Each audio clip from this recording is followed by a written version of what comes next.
Hello, everyone out there, and welcome back to the Elite Racing Network. Tonight, we kick off the chase in the Mrs. Goody's Grand National Series. We start tonight at COTA. Going to start off with the road course. This is the first round, so we've got COTA, Kansas, and Talladega coming at you over the next 3 weeks. Couple wild cards in there, and then you get Kansas. What do you guys think there, Nick and Dave? You guys think we're going to see any kind of craziness tonight, or is all the craziness going to be saved for Dega in 2 weeks? I don't know. I think this is a tough first round for these drivers. Got COTA, Kansas, and Dega, like you said. I think we might see some surprises in this first round. I think we're going to see maybe some of our top championship drivers might get knocked out here in this first round. I mean, got this and Dega, two big wild cards. A lot of craziness. Anything can happen at Dega. So I think the goal for these guys is to come in and maybe get this win tonight or next week in Kansas. I think and not go into Dega having a points race because nobody wants to do that. Yeah, I think. Going into. Oh, go ahead. Go ahead, Dave. No, you go ahead. You were. I was going to say, with it being a road course and a lot of offs, I think what you got to do is just kind of stay clean and try to stay there and be there at the end because we don't get it. We're probably not going to get any full course yellows, so it's going to be hard for them to catch up if they go off. I believe we do have a fun flag tonight, lap 7. Lap 7, right? But yeah, I mean, and they're not enforcing these offs. So they said that in qualifying, there's nothing they can do. So these guys getting 0Xs and 1Xs in qualifying is going to void their lap. But I did see where they said today that they're not doing anything unless you blatantly cut the track. So as long as you're just going off, getting 0s and 1s, they're going to be able to run through there like they ran through there in real life. So I think that's going to open it up a little bit, be a little bit more forgiving. There's a look at our Chase 14 up there. And like Nick said, though, I mean, there's guys that don't consider themselves good road course racers, so they're banking on Kansas to get them through. But you want to have a solid run tonight. If you could run in the top 10 tonight, you got our playoff guys up there. Very important to run. Not to have a night where you're running 20th or 25th tonight. Because you want to have some points in the bag when you get to Dega. Yeah, I mean, and I'm looking at guys like who am I looking at? I don't even know who I'm looking at. Josh Adams. I mean, he told us last week he's not a good road course racer. He's sitting there fourth in the points. If he has a bad race tonight, a lot of guys make up a lot of ground on him. I think he might be the ones that could get easily knocked out if he doesn't have a good race at Dega. I feel like our front 5 in the points I feel like Fody, David Tooker, R.C. Enerson, Josh Adams, and Garrison Hogan, they all have 13 points over the guys at the bottom. I think they could get away with the bad race tonight and be able to just get a solid race at Kansas and survive Dega. But I look at guys, Chad Frankenfield down are separated by just 7 points. So Chad Frankenfield, Matthew Weeks, Andrew Rucker, Vincent Isabella, Josh Robin, Jeff Green, Jay Canor, Zach Evans, and Brent Jones. That is very, very tight there. It's going to be huge for those guys to get out of here tonight with the top 10 or 15 and be able to go into Kansas. Because if they have a bad race tonight, any of those guys I just named have a bad race tonight, they're going to have to win Kansas or Dega or hope to get to Dega and have to points race, what you just talked about, not wanting to have to do.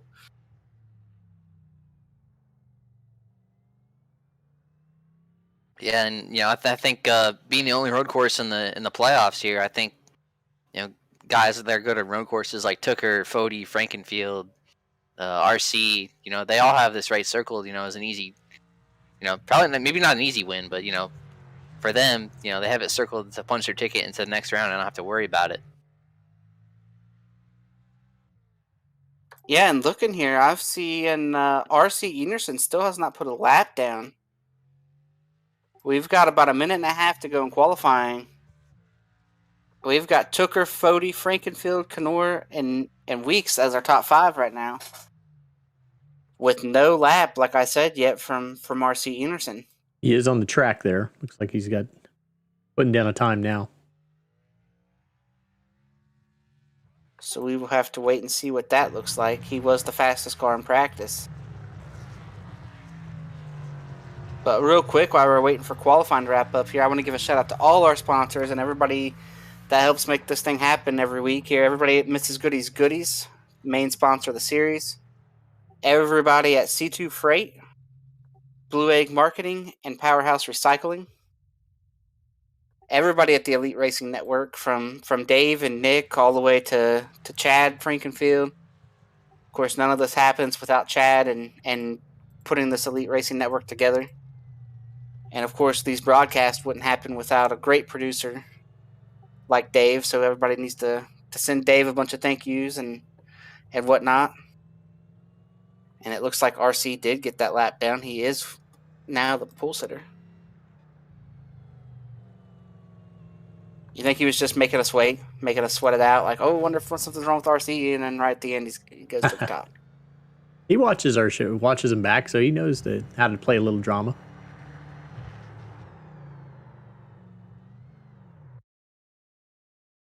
Qualifying wraps up. RC's on the pole by just about a second. It's pretty impressive. But this is probably the most difficult road course, I think, for these stock cars to go to. I mean, a lot of tight turns, flat corners too. You got to carry a lot of speed through a flat corner. Yeah, we've got playoff guys starting towards the back here. Actually, I believe Josh Adams is the worst starting playoff guy at 18th, right beside Jeff Green. Yep.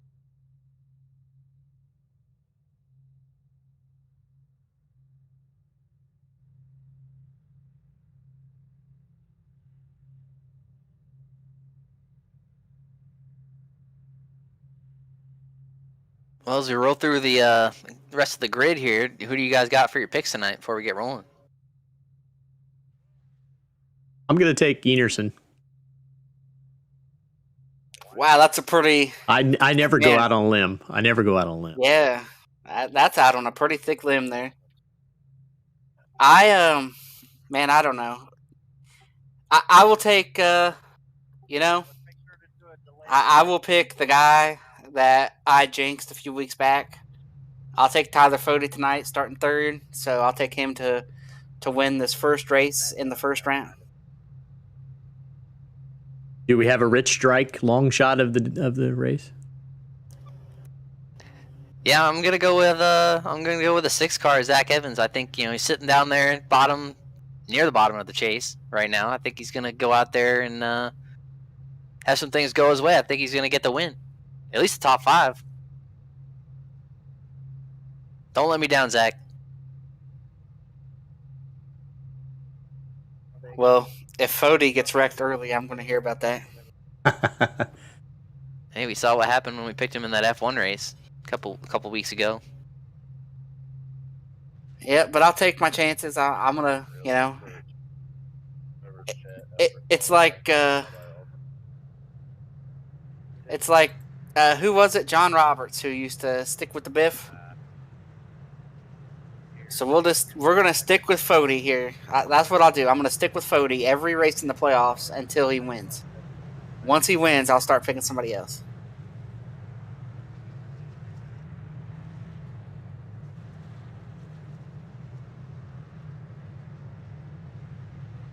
One good thing here is they do not have to do a full pace lap. This is starting them on the backside in the last section here, so.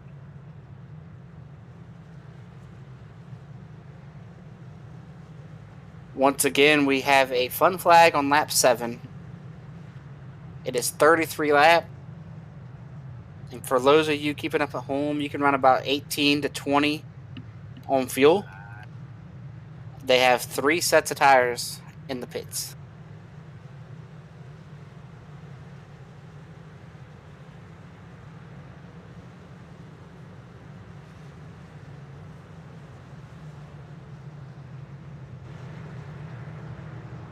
Do you guys think anybody's going to have a bad race tonight? Anybody you want to point out that you think, just... That's just mean. Yeah, it is mean. But we got to create some suspense here. I don't know. I'm going to go out on a limb and say we're going to see some wrecks over here in turn 1 off the drop. Yeah, we've seen Chad be pretty aggressive, even though, he's in these pretty good in points, so we shall see. RC's got control. He is gone. Green flag is out from COTA. I think we're going to see some chaos up here in turn 1. Oh, we already have a yellow already. Local yellow somewhere in the back.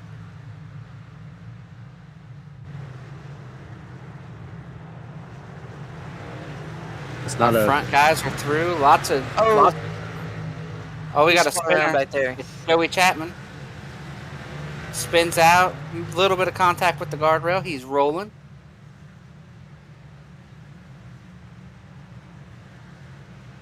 Another car spun around back here. Brent Jones. Oh, Harrison Talon's going around as well.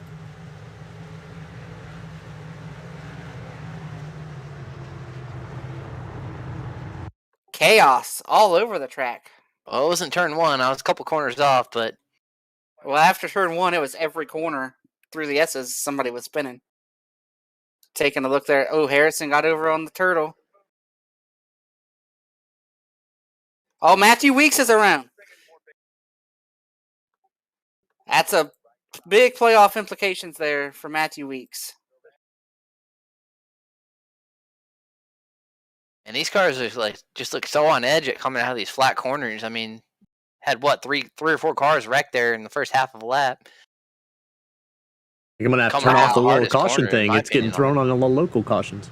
Yeah, coming up on the hardest corner of the track, in my opinion, right here. This right-hander, just sweeping right-hander.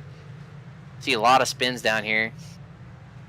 Yeah, for those of you at home that are seeing the caution that's popped up, that is a local yellow. We are still under green. We are still racing. I can turn that off. I'm going to get rid of that. That is going to be wild.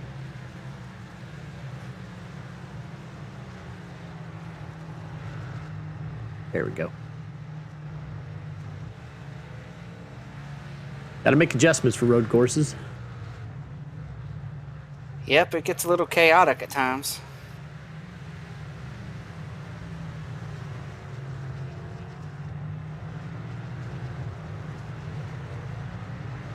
RC leads the first lap. All the chaos going on behind him. It's clear sailing for him.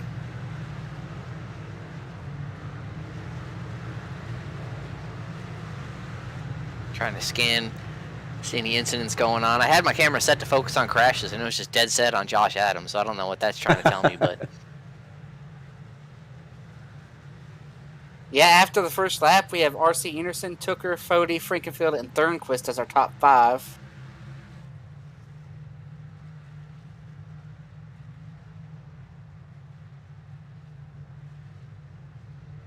Gerald Campbell in that one lap went from 22nd to 15th. Yeah, Gerald, I think, is a pretty underrated road course racer. I mean, he does a lot of road course racing in real life. Yeah, and our big loser there was Matthew Weeks, dropping from 7th to 31st.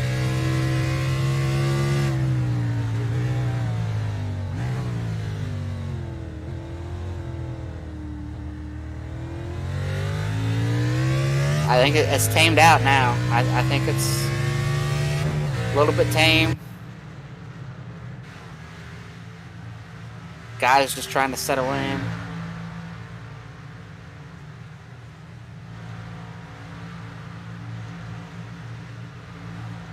First lap was complete chaos, though. Yeah, I think it's especially tough that first lap when you got cars in front of you, behind you. You can't hit the braking points like you could when you were just by yourself. Well, guess what, Nick? 5 laps, we get to box them up and do it again. You think you're taking tires after 5 laps? Well, at the fun caution. Yeah, I think everybody will. I don't know. That's right on the edge of that window. Or do you pit? When do pits close? End of lap 4? Yeah, the pits will close 2 laps before the caution will come out. You got what, 3 sets of tires? I mean, do you pit right here into lap 2?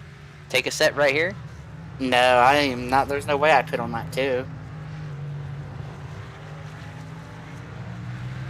Tires only two laps old.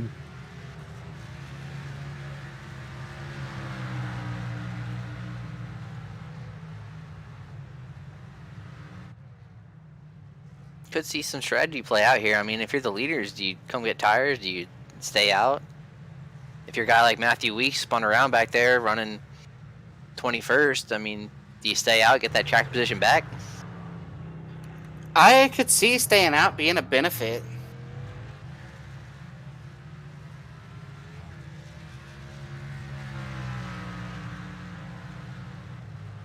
I think, if I'm in Matthew Weeks' position, I think you got to stay out, try to get some of that track position back. I don't think, 33 laps is a long time around COTA, but I think that's a lot to get back.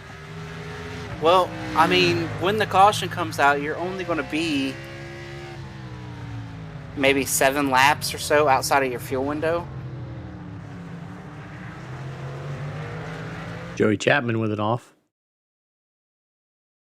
Ooh, Ken don't know a player sitting in the guardrail down there.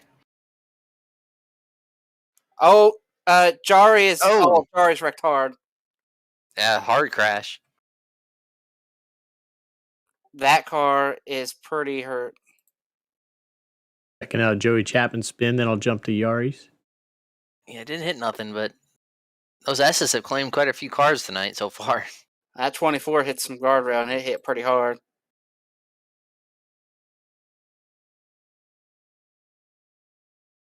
Car just gets real light there, and that's where we saw Matthew Weeks spin, but Matthew was able to get his car back to the right and get it stopped there, and that car wasn't so lucky.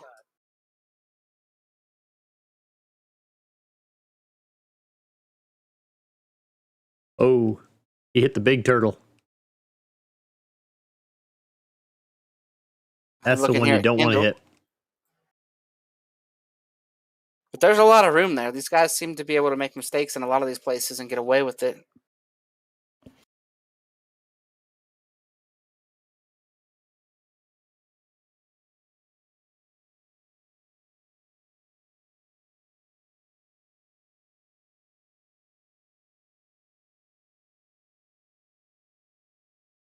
Oh, the 71's around here. David Carpenter. Got Fody. Trouble with Fody. Go up front.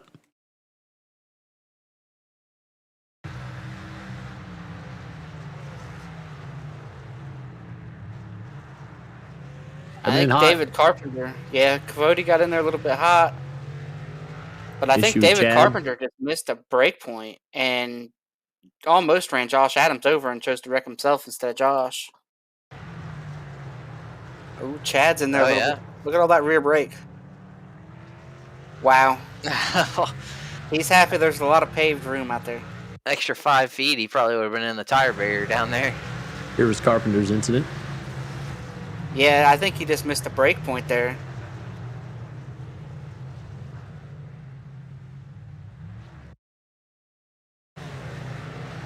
Yari with another incident. Again. Looks like he's coming way too fast for pit road. Oh, not ideal. Trevor Elam.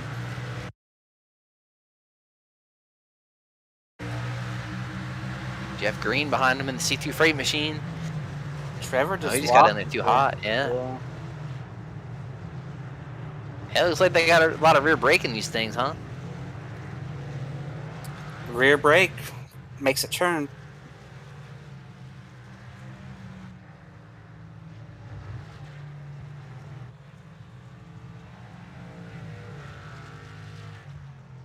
Oh, the 28's trying to make a pass on Gerald. He's going to save it. What a save. Oh, but he's into the side of Jeff Green there a little bit.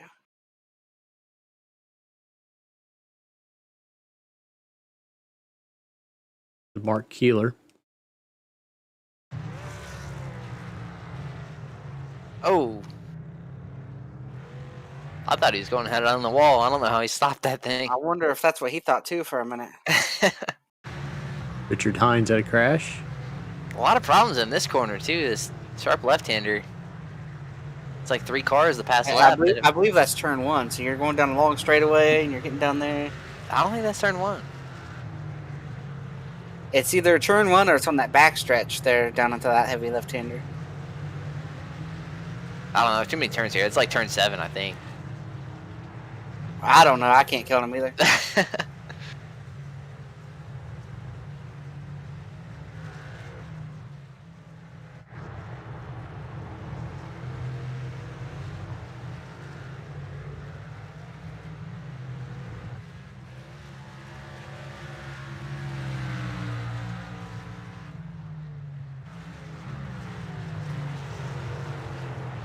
How about Josh Robin driving from 30th up to 14th so far? Gerald Campbell 22nd to 12th. I mean, moving pretty. It's only lap 5. These guys are picking up 10, 15 spots. Yeah, it's a good start for guys that needed it. A bad start, you know, like we talked about. Gerald's up to 12. Doesn't look like anybody opted to come down pit road there. Matthew Weeks, who we saw fall back to 30th, has climbed his way back to 22nd. So he has some speed. It's an Isabella with an issue.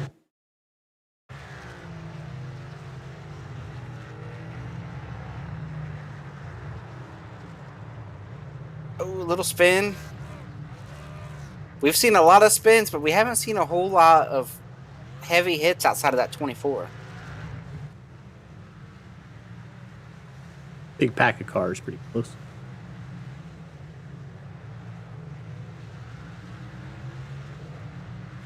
And Josh Robin used all the racetrack right there in front of Jeff Green. Oh, Elam gets in the green. Oh, a little more. Oh, they're still banging some doors. I wonder if this is something from earlier that we missed. Trevor seems to be beating the back bumper off of Jeff. Yeah, he's not really going around him. There seems to be some frustration there. We'll see if he takes another shot at him. I don't know if maybe we missed something early in the race, or maybe Jeff got around him by body slamming him. Hard telling, but either way, Trevor seemed pretty content to be. Oh, look at this. He's taking a quite big, deep late bomb. Wow. Oh. Wow. I think Jeff might have saw that in the mirror, gave him a lane down there, because that wouldn't have ended well if there's nowhere to go. But yeah, I think, you know, Trevor had that spin a lap ago. He was running pretty well back there and running for 15th, 16th now. Oh, now Trevor's banging doors with other cars. So maybe around cars that he thinks that he... Harrison's around. Harrison. Contact with Trevor. Is he trying to, like, find his inner Kevin Harvick here?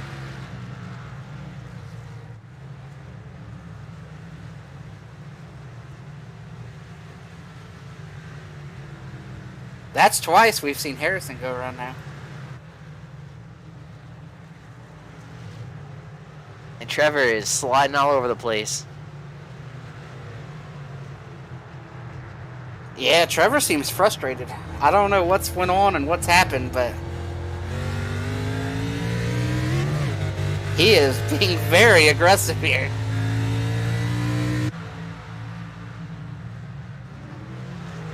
Under pressure from the 99 of Wester Green now.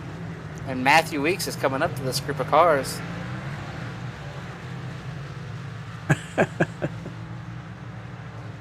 I won't repeat what was just said, but there is some great commentary going on in race. Maybe that Budweiser's a new sponsorship. Maybe so.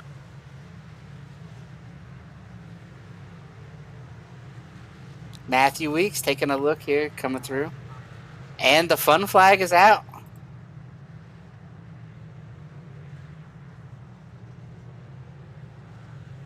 Well, now we've got the caution.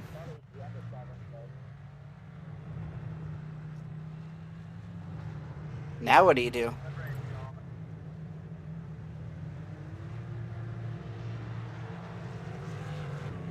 I don't know. I think if you're... I don't know. I don't know what you do.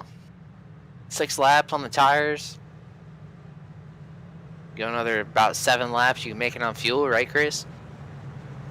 Larry Mack with the calculator.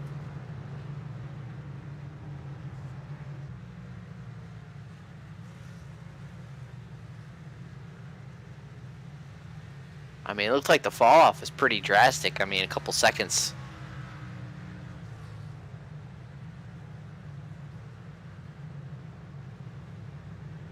Track is a pretty hot 114 degrees. So not a lot of grip out there right now. Yeah, I think we could see some guys stay out and try to shoot maybe 5 more laps. Man, these fun flags come out in such an awkward time, and I think Chad does that on purpose.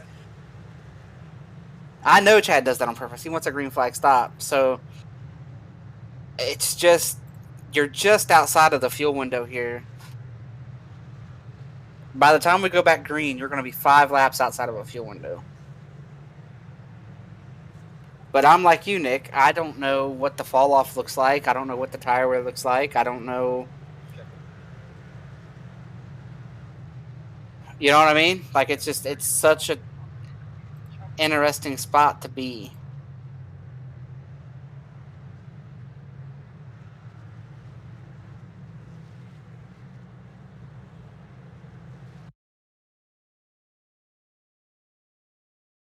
If I was in the race, I would stay out.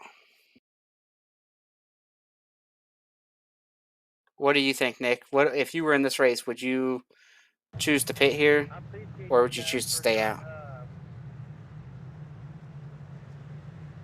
Depends where I'm running. I don't know. I think no matter what, I want tires here. I think you got 3 sets. I think now you want to use them. Yeah, but how many people are going to be able to go to beat RC? I think there's legit less than 5 guys that have a legit shot to win this race, if that many.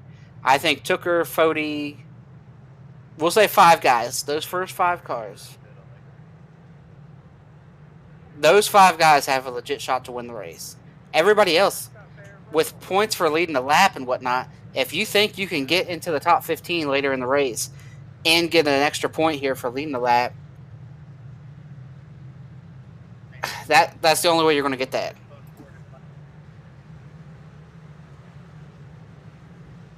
I think if you're running up there in the top 5 with maybe a chance to win this thing, I think whatever RC does, you got to do the opposite. Because I think that's the only way any of these guys are going to have a shot to beat RC. I think he's just too... Unless something happens to him, I think he's shown a lot of speed. I think he's going to be difficult to beat. So I think you got to out-strategize him. It will be interesting, though, to see if anybody chooses to stay out.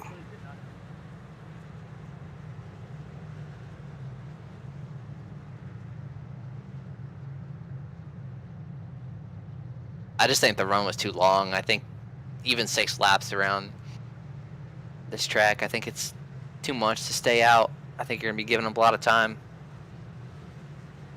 Yeah, but you're going to be on tires as well, you know, before everybody else.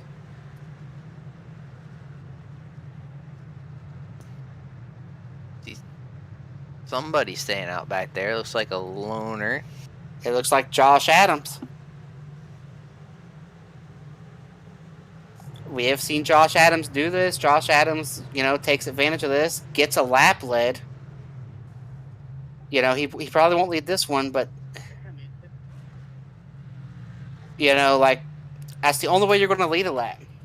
And that's, in the playoffs, that's a point, That's a point you won't otherwise get back. I think we saw him do this, when was it, a couple weeks ago at the Indy road course, maybe? Yeah. So you just got to play the long game. You got to think that he's going to be able to drive back into the top 15 because he was running about 11th or 12th there. So I don't recall it working out at the Indy road course, though. I think he by the time they got to turn 2, I think he was already 5th or 6th, maybe 8th. Then I think he lost brakes or something going into turn 1 a couple laps after that, but.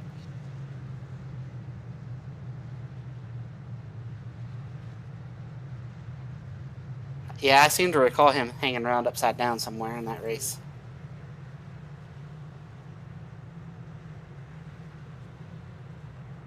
Quick recovery, though. I mean, took a hard hit. He's back out here running another road course. Yeah, and real quick, while we got this fun flag, you are watching the Elite Racing Network, and we are bringing you live tonight the Mrs. Goodies Grand National Series, kicking off the playoffs here, round 1 of the playoffs. We have COTA, Kansas, and Talladega in this first round. Want to give a shout out to all our sponsors, everybody at Mrs. Goodies, everybody at C2 Freight, Blue Egg Marketing, and Powerhouse Recycling.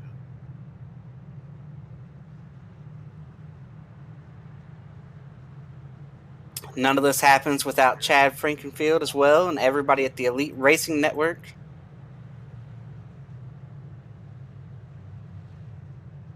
Well, Nick, you said you wanted to pit and get tires. Most everybody did.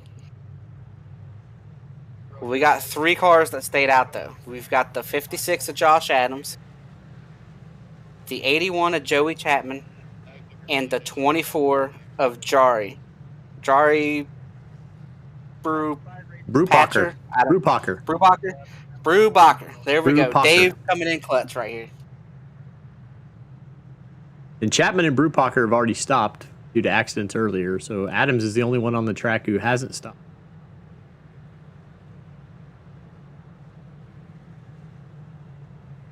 So we're going to have some guys out here, and I think they're going to run another lap. So he's only going to have to run 4 laps under green. 4 laps under green, and then he can pit and be able to not pit the rest of the race.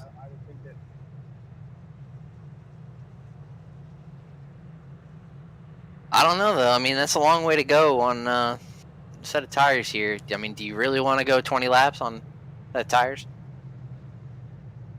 I mean, you got the point. You can pit. And I will say this. It's a whole lot easier to make laps and decent lap time by yourself than it is to be racing in traffic.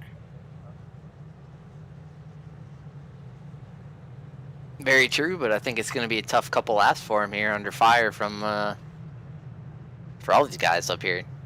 You know, with 7 laps pressure tires, I think this tire advantage is going to be massive. Yeah, but I don't think this was a race-winning strategy call for Josh. You know, I don't think he made this call thinking he's going to win the race. I think he made this call thinking, I'm going to get a lap led and I'm still going to be able to run about 15th. You know, like where he was going to run anyway. Just an extra point.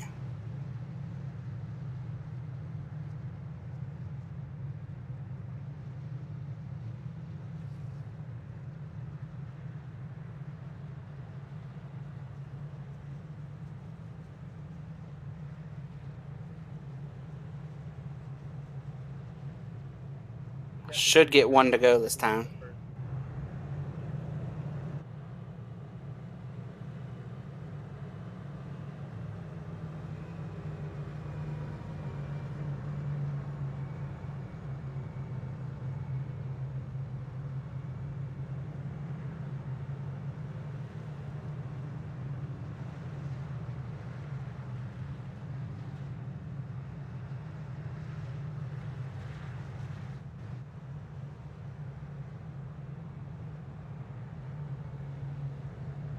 So one thing here, we've got, like I said, 3 cars. 1 car without a nose stayed out.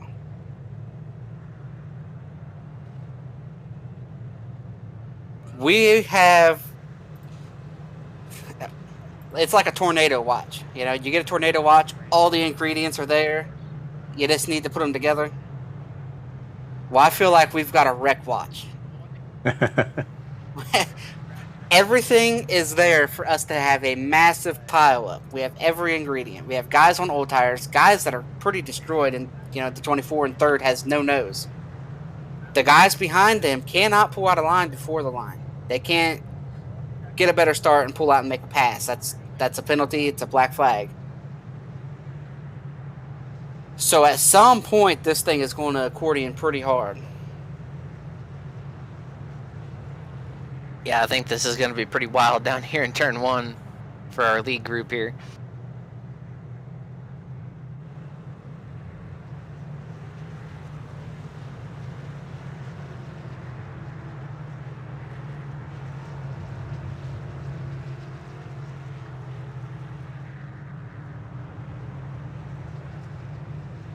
And you got RC, who is starting on the outside lane. So we'll have to keep an eye on if anybody pulls out of line.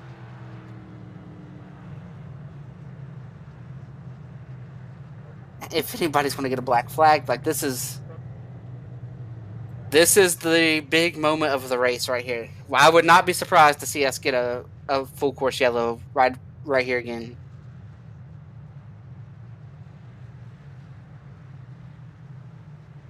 We don't see that too often on road courses, but if we get a big accident down here in turn 1, we will get a full course yellow.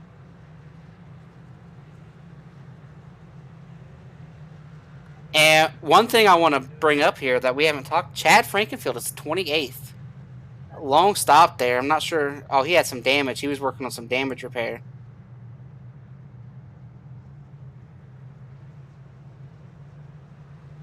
Not sure where he picked that damage up. Yeah, it must have been pretty. Lap 5, Chad spun on the back part of the course and hit the inside guardrail. Wow. Playoff implications there for Chad. We'll have to see if he can recover. Here it is, taking a look at it, running all by himself, and we talked about it. Chad's not a guy who's content to run 5th. He's going to keep pushing and pushing and try to get more out of it. And man, that is not what you want to do in the playoffs, especially in the first race in the first round. No, and he was having a pretty solid day. I mean, he was up there in the top 5.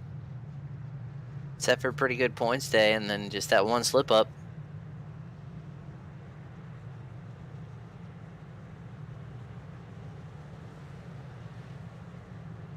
Luckily, early on in the race, so still has a chance to recover.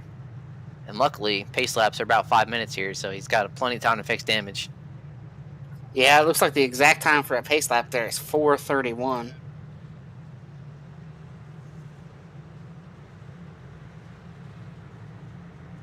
I think the biggest fun flag's not very fun. We're about to have all kinds of shit that we can't keep up with, Dave, here in just a second. This part of the fun flag's not very fun. Take a deep breath. Here we come. And the lobby's prepared to throw a yellow. Here we go. I think race control has their hand on the trigger for the yellow.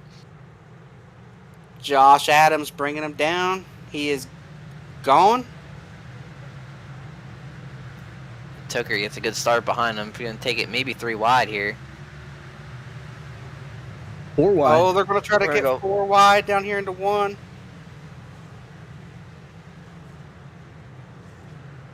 Oh, we got it. Fode's involved. Adams is involved. Wow, that all started back behind him. Fode gets into the back of the 81, who turns Adams back across. Wow. And Jari's still up here. A lot of people on him. See what happened with Chad here. Ooh, more front end damage. Passed about 3 cars, but a little contact. Chad's claiming he didn't hit anybody, but it looked like he hit the back of Weeks there.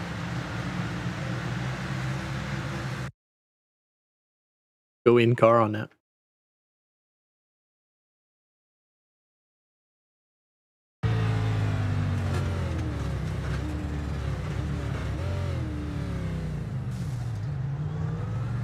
Yeah, I'd say you got the back of the 11. Yeah, I think Weiss got pretty lucky. It didn't turn him around right there, too.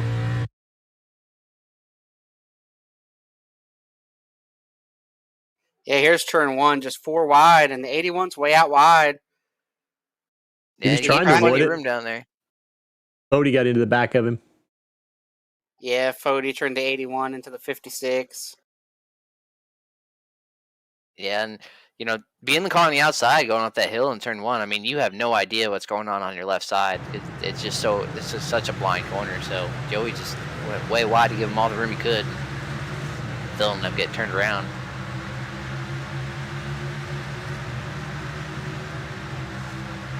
Gerald using all the track.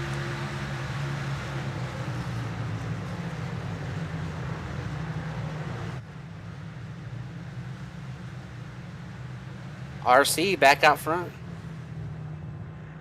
And back to the way we were running up here.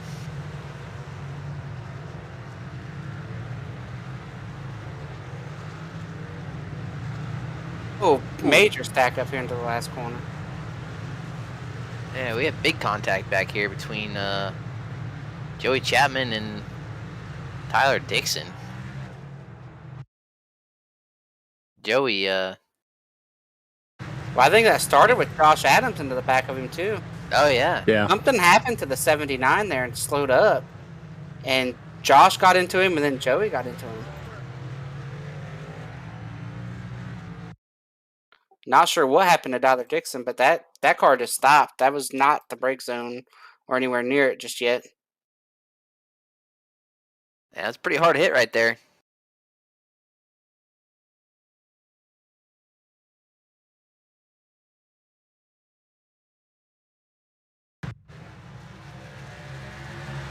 Got good. Oh, we got Chad Frankfield. Oh, Chad spun spun Jari around. See Jari on the right side in the preferred That's line. more nose damage for Chad. That car's pretty hurting again. And Jari kind of runs him out wide a little bit.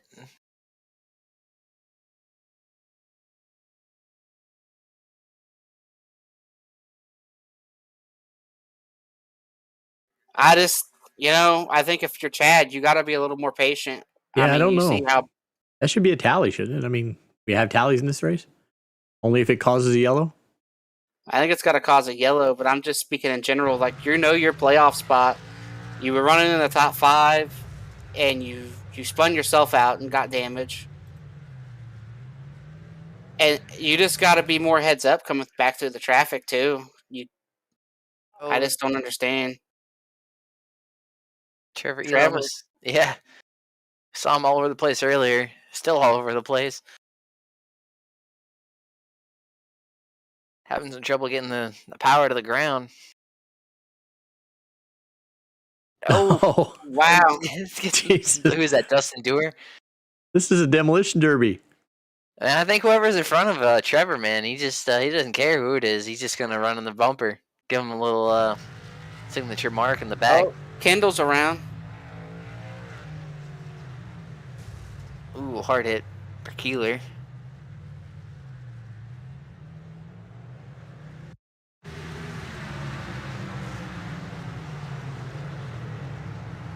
That car just spun out under braking.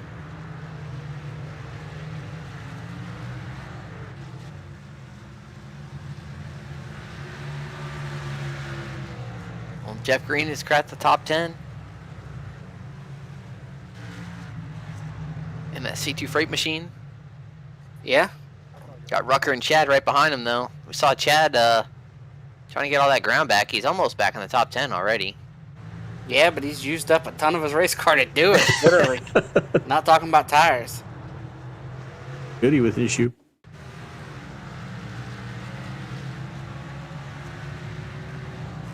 Now, Chad and Rucker are teammates. Will he be more patient here with Rucker? As we see Goodman, hard hit there. Chad just answered that question for me as he dive bombs Rucker down here into a left-hander.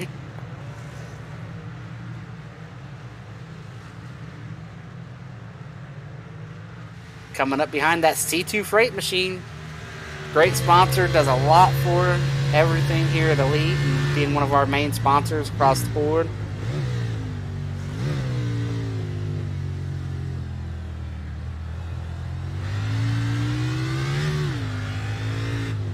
Chad's going to look underneath.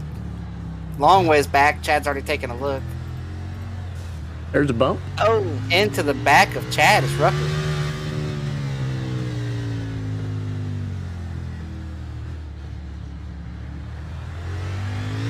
Oh, we got more action. Zach Evans.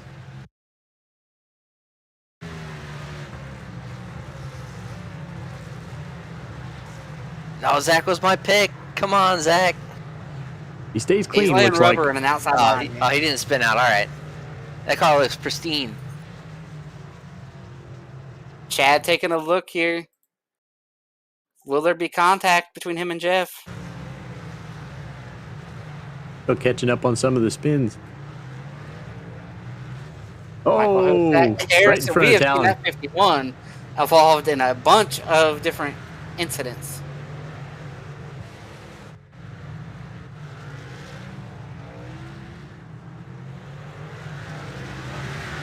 Chad finally makes the pass on Jeff. Rucker was trying to come through with him, but not quite. Rucker looking here to the left, not going to take that dive. Now he has to basically have to follow a guy through the S's unless you just drive in there and run him over. Whoa! Oh, wow, look at that air on Josh Robin. Josh Robin. He hit the hell out of that turtle right there. Thought he was going to flip over for a second. Oh, got Tyler Dixon again. Oh, struggling back here. Little spin.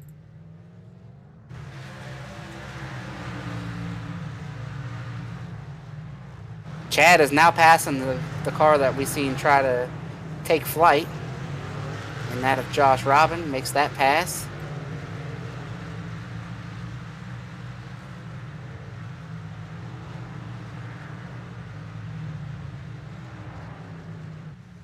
Hard to believe we had all this action and we've only done 12 laps in this thing.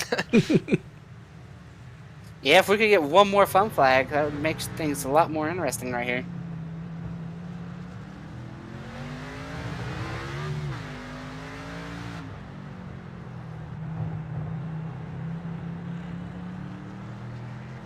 From what I can gather here, these guys just do not care to run all over each other. If you're close enough, you know, you're just going to send it.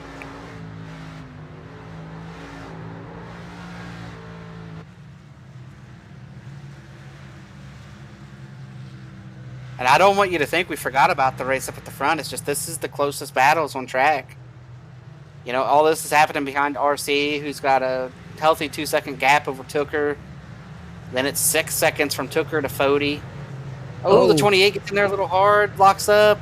Got the catch there. You see Weiss get by that. I mean, he's been slowly recovering back up to, I believe, 13th now. Trying to get 12th away from Jeff Green. And the pit window is open. Oh, we got... Who spun around? We got Jari spun around again back here.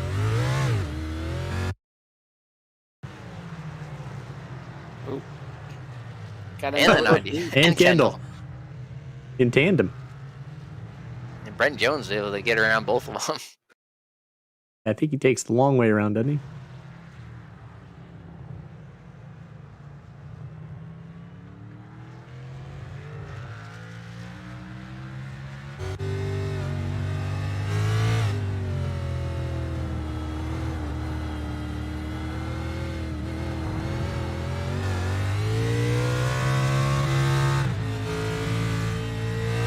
And just to put a cap on things here. Oh, Josh Robin into the back of Andrew Rucker down here into this tight left-hander.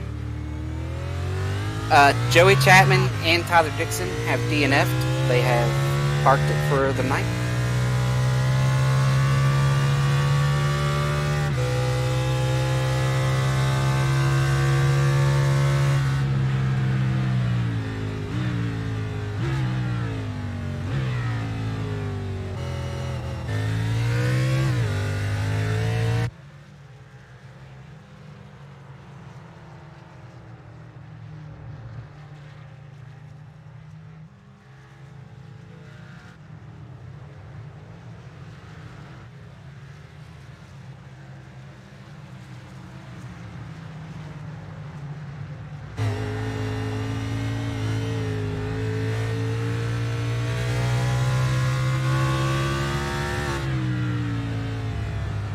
Oh, we got Dustin Dewar with an issue.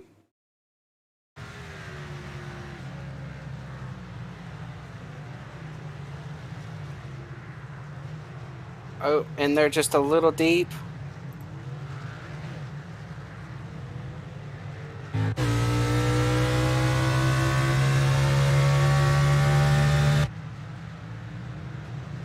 Chad going for 8th on Vincent here. Vincent had that spin early. He's had a good recovery.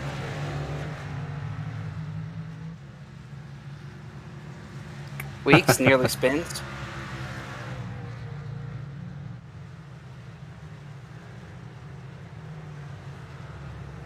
See the gap at the top of the screen. You got about 3-second lead for RC Enerson. 10 seconds back to third place of Fody with a little bit of damage.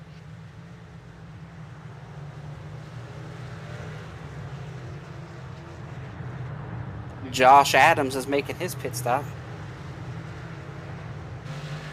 Oh, Gerald. Big save. Big save, big slide. Still sliding around a little bit. Chad's going to take a look.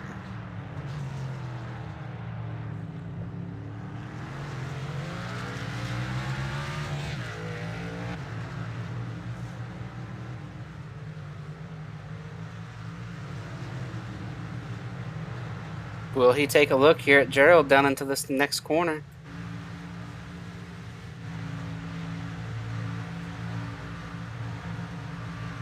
Don't think so, not yet. He's going to follow Gerald into this break zone.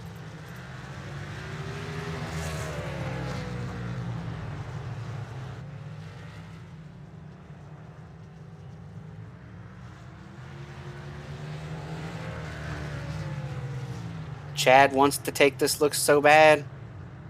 Oh, he's going to try it on the outside. Now he's going to be on the inside.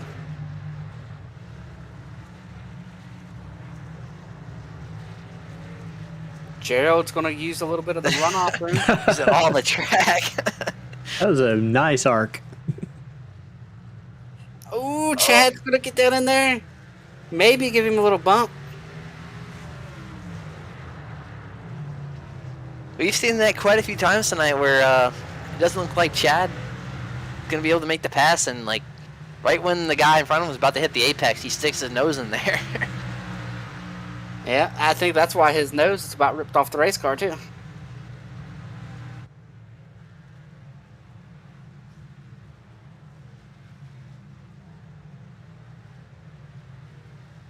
Gerald is kicking that back end out, though.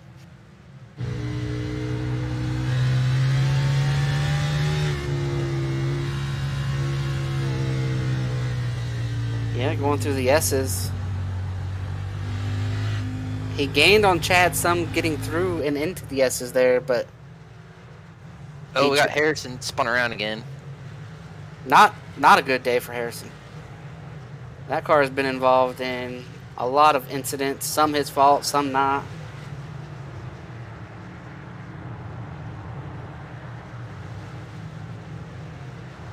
See a good battle between Weeks, Robert Hill, and Josh Robin.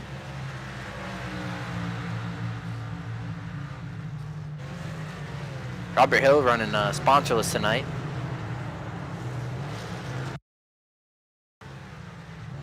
Oh, taking a look at what happened to Harrison. Oh, trying to carry a little bit too much speed. He missed the turtle. That's the only positive I can take away from that for him, is that he missed that turtle.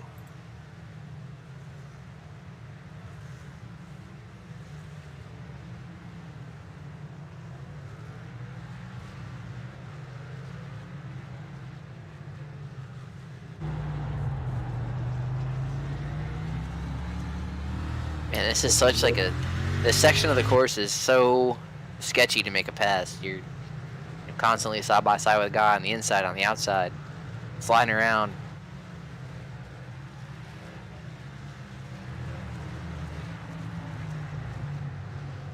And we have our third DNF of the night. Harrison has given up and parked his car. He said, I've had enough. I've seen enough. I'll be back next week. He had 36 off track, so he had a busy night. Yeah, he kept getting some good TV time.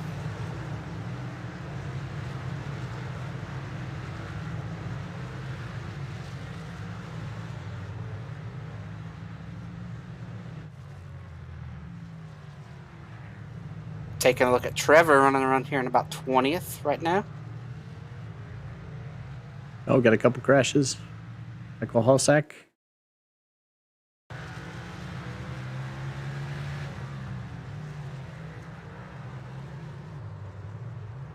All that rear brake again, Nick. You've been talking about.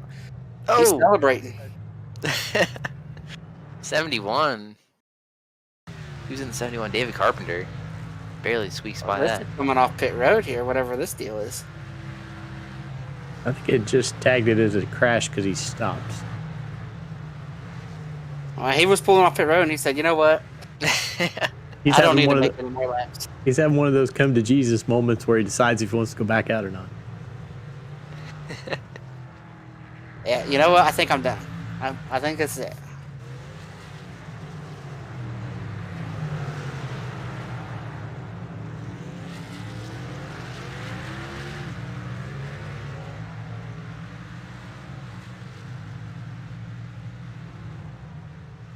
Oh, we actually have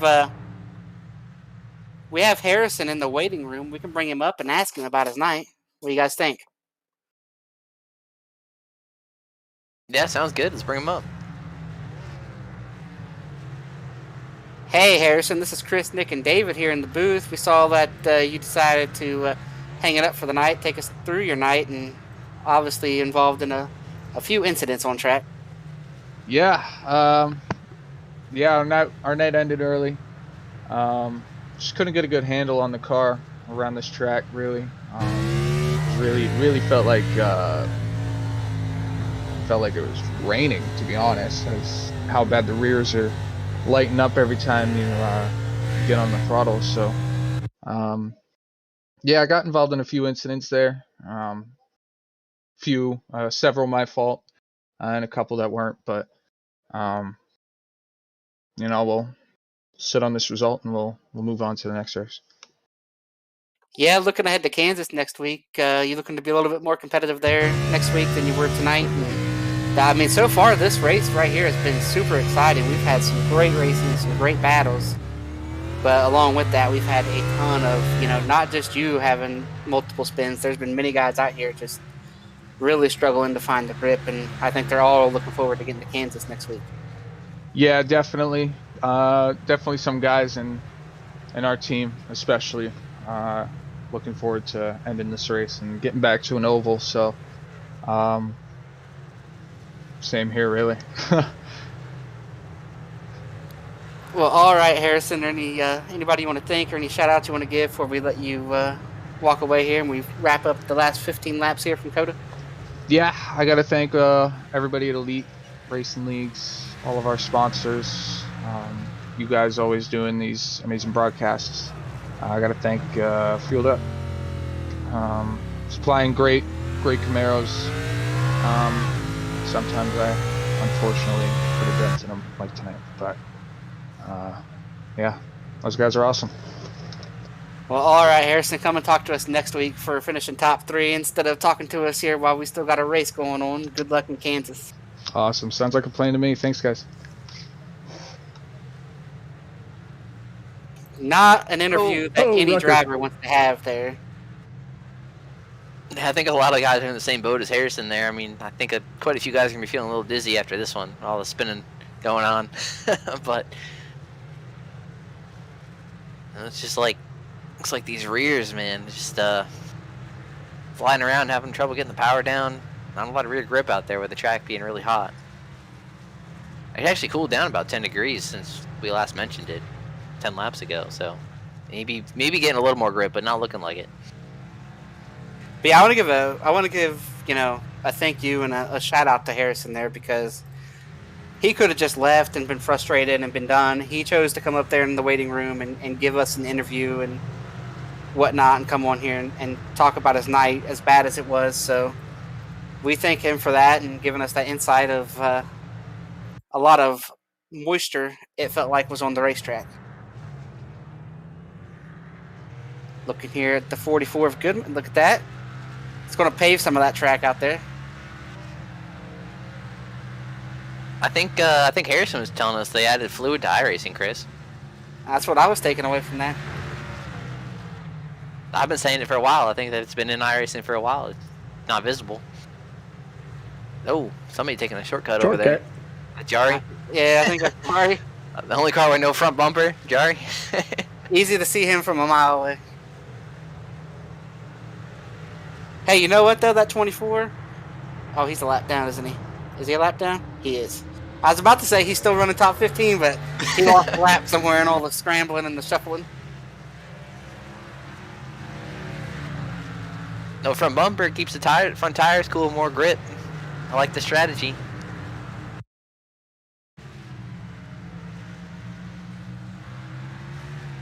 So if it feels like it's, as we take a look here at Kendall once again, spinning out over there. Look at that. Light him up. Let's get going. Oh, he's He may have had parking enough. that car for the night. Going back to the garage. So if it feels like there's fluid on the track now, what's going to happen when iRacing adds rain? Because you know we're going to have a road course that's going to have rain on it in Elite, because everybody's going to want to race in the rain, and it's going to be set up for a league race and whatnot. How do you think these cars are going to drive at some point when rain is added to the sim, which we know it's coming soon within the next probably 6 months to a year? I think it's going to be really fun to watch for sure. You know, I don't know about driving in it, but I think it's going to make broadcasting more exciting for sure. Yeah, that's what I was about to ask. Do you want to race in that first rain race, or do you want to sit up here and watch it? I don't know. I kind of want to. I'd like to try it out, but I don't know if I want to be in the first one. I'd like to kind of watch and see what the strategy is and where you want to run and how it all works. Listen, if it's feasible, whether it's an Xfinity race that we're broadcasting or whatnot, I don't care what it is. The first rain race in Elite, I want to be a part of it. Taking a look here at Michael spinning around a gig. Oh, that's not a spin. He saved it. That was just, he was setting up for a picture there. He was posing. That's what that was. But yeah, whatever happens to wherever it is, whatever series it is, the first race with wet weather in it, I want to race in it. I think this is probably, all the road courses we go to, it has some banking, but I think what makes this road course so difficult is it's, pretty much flat, and you're throwing around these heavy stock cars and a lot of weight transfer, a lot of sliding around, and I think that's what makes it so difficult. And I can't imagine doing that in the rain, trying to make time. I think that's going to be pretty nuts. Be interesting, but it would be a ton of fun. I think. We haven't talked about this guy all night. He's had one off track. One. We're talking about Jay Canor. Don't give him the announcer jinx yet, Dave. Yeah, Dave just really screwed him right there.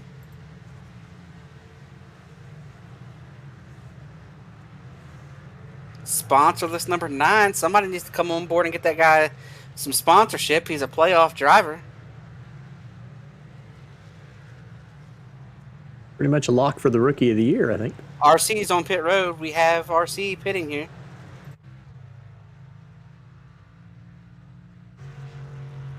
Starting these pit stops.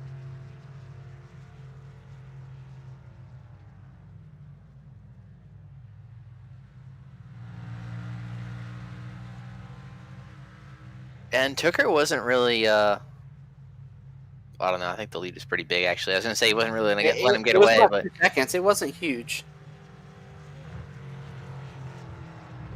Tucker's keeping him on it so far.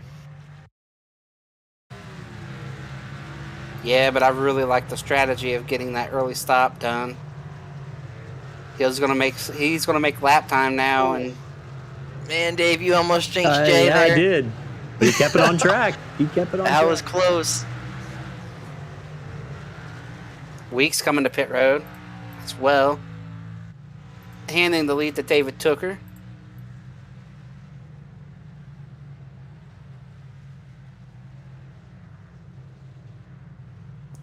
See Rucker on pit road there at the bottom of the frame. Yeah, look at his park job. Terrible park job. Look at that. He's just prepped for the launch out. Just go straight.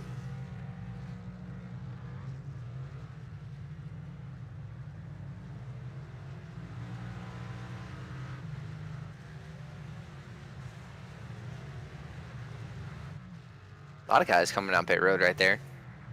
Yeah, I think RC opened up the can of worms here.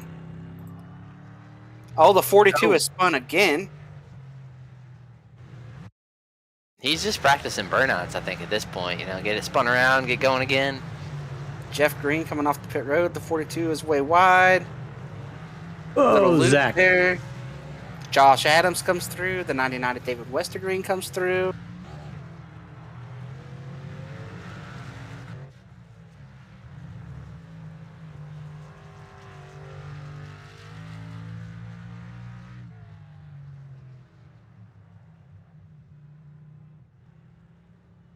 And we have another DNF here.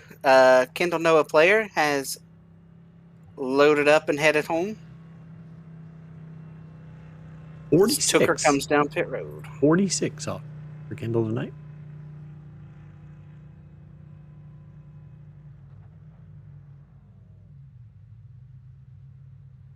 Michael Goodman's still our leader in that 55. Look at that pit sign. Look at that pit sign for Tooker.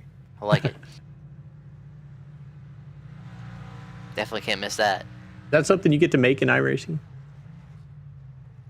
Yeah, it's part of your custom paint. Yeah. He has cycled back to the top. Yeah, RC way better in and out, plus the extra lap there on tires. At least doubled the gap of his lead here.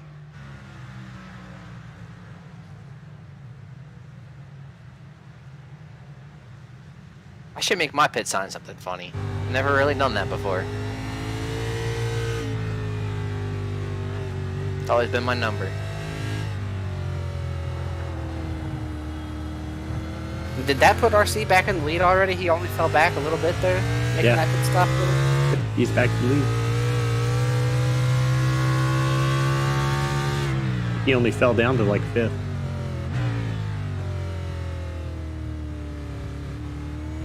And he's just so smooth around here. He's smooth everywhere on the road course. I guess that's why he's a driver in real life. Yeah. Jari's trying to clean off some more grooves out there, I think. Oh, yeah, look at that. He's definitely trying to clean off some grooves. He's going straight. Shortest distance here. I hear there's more grip on that paint.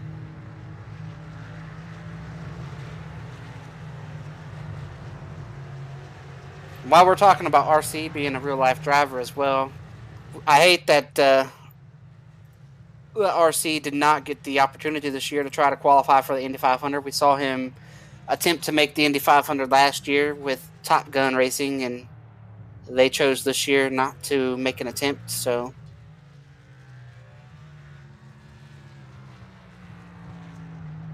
maybe next year RC will get the opportunity once again to try to make the Indy 500. As we take a look back here, he's flipping that turtle just a little bit.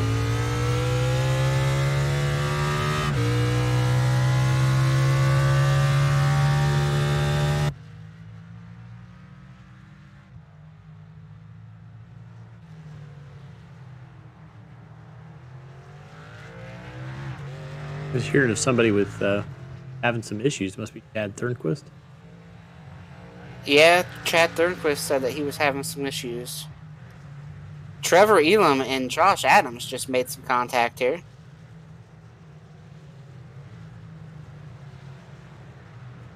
Trevor has made quite a bit of contact with everybody tonight, so. Yeah, they both went out really wide a couple corners ago. I think that's probably when they made the contact you're talking about. Yeah, Trevor is definitely taking the Chad Franklin approach. Man, I thought he was gonna door slam with David Carpenter there.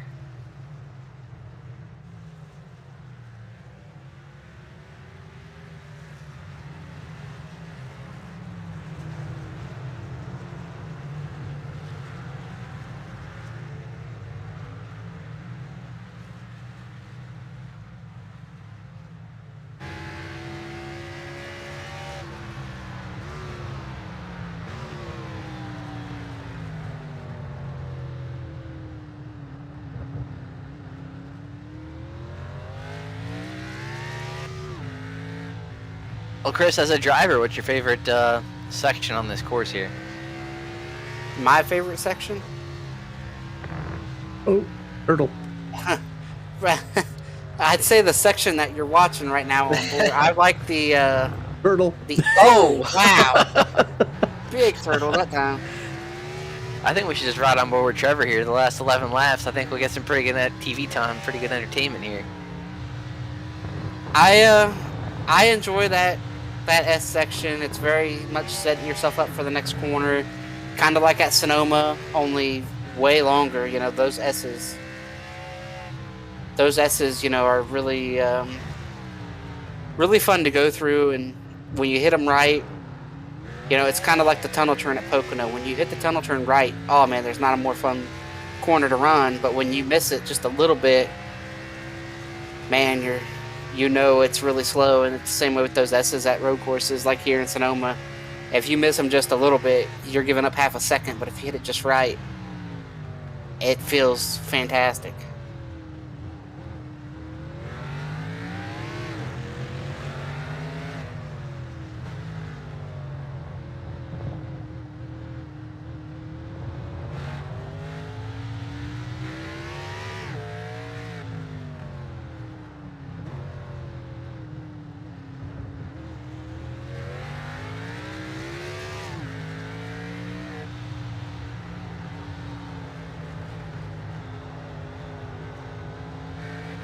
Pretty good race going on up here for 10th spot between Rucker and Vincent Isabella. Little bump. Yep, Rucker taking a look. Not quite enough.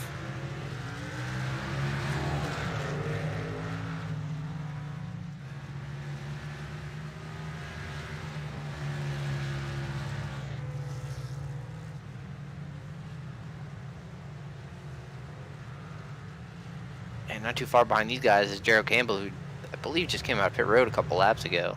Yeah, 1 lap ago. This lap.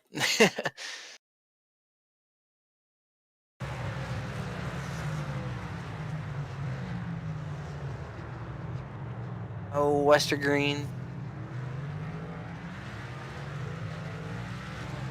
The old Jeff Burton throwback.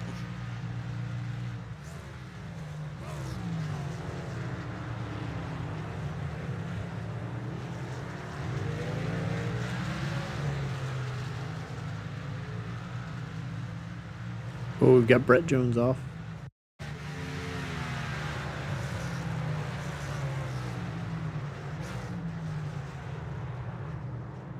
Westergreen.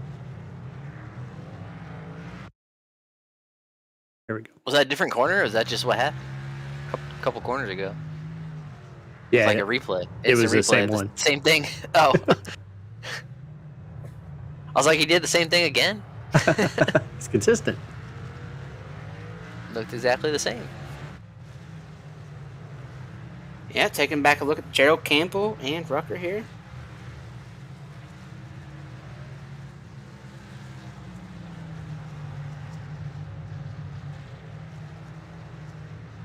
Chad Thornquist did disconnect. He has DNF'd. Go back and catch how Gerald got by. Oh, David Tooker just made contact with a lap car out here. Pretty hard contact into the back of the 44 of Michael Goodman, I believe.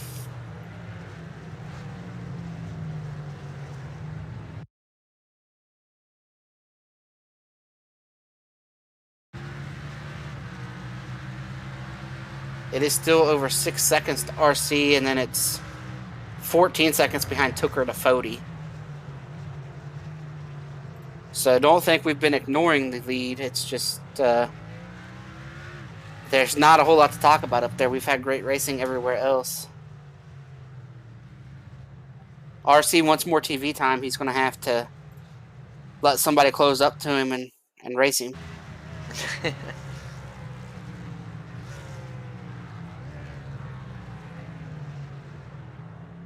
Taking a look here at Mark. We saw him think twice about making laps earlier. He's back out there again. Decided he had the courage to give it another go.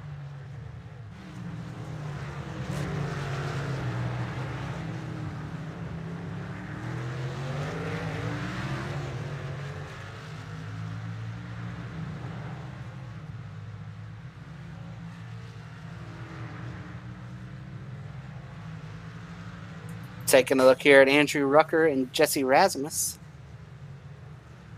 Both cars a little bit beat up.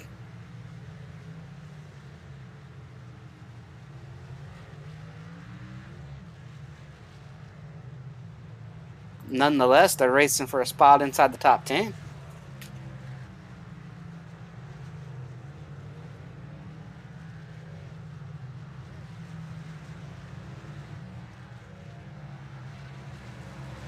Taking back here to Gerald Campbell.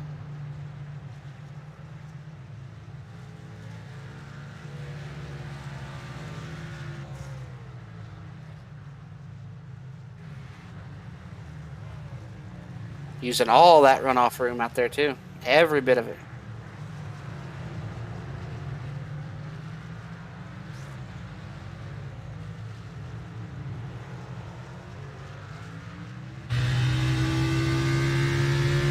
And Gerald, I think, has a lap or two fresher tires than Vincent, which I thought would be a little more important than it is right now, but hasn't been able to make the pass yet. Now he might.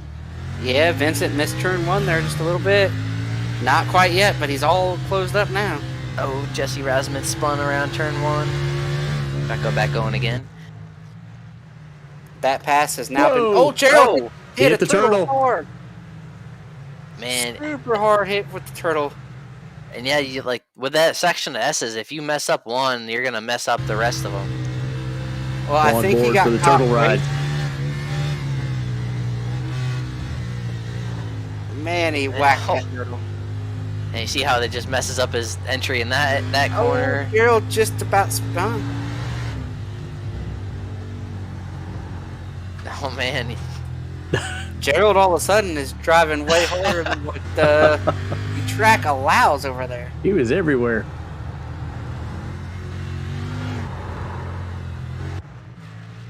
hitting that one turtle messed up half a lap. Yeah. There's Might Jesse have hurt his Rasmus. back too. That thing went up pretty high and landed pretty hard. Oh, there's Jesse, little half spin, get it back going. It got real cloudy here all of a sudden. I think we got some rain coming in. Yeah, I got my view in the tower and I can't even see the backstretch anymore. I think it's pouring down there.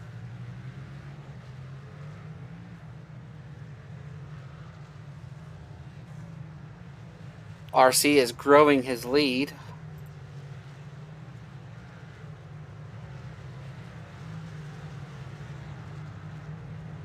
Something happened to Barbieri. I thought he was running top 10 a little earlier. Maybe I misread. Yeah, I'm not sure. Could have been during the pit stops. You might have seen him move up, then drop back after he pitted. I want to give a shout out to Robert Hill Jr. as well, running in the 7th position. Solid race for him. Here we are taking a look at Ryan. This is back earlier with Chad Thornquist. Does a little spin. Oh, comes back. Almost catches that 9 car. Yeah, that was the Oh, one we where you did- thought I almost Oh, jinxed him. okay, yeah, we did catch that.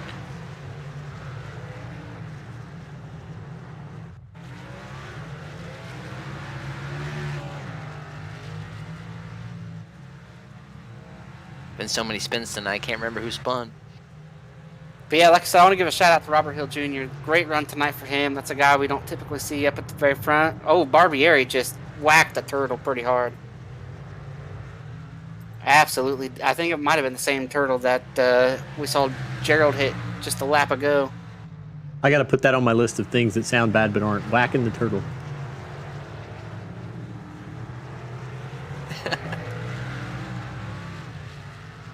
I don't think anybody wants to go down that path, Dave. I think we're going to leave that one alone. I said it sounds bad but isn't. It isn't. Oh, it is bad. If you're the one that whacks that turtle, it's not good, I'm sure.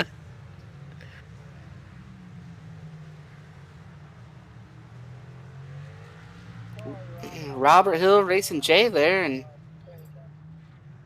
I mean, I know what you're thinking over there, David. You're just like, man, I hope he doesn't wreck that 9 car after I talked about him. I know he's still sitting on that one off track. Look at Jay just being courteous, going to give him all that room out there. That 2-1 sponsored car is going at it. That's right. Where's 213 Swimwear? We need to get you in touch with these guys out here.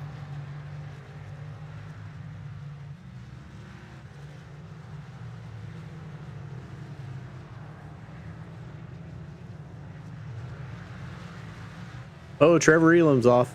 Might be interesting.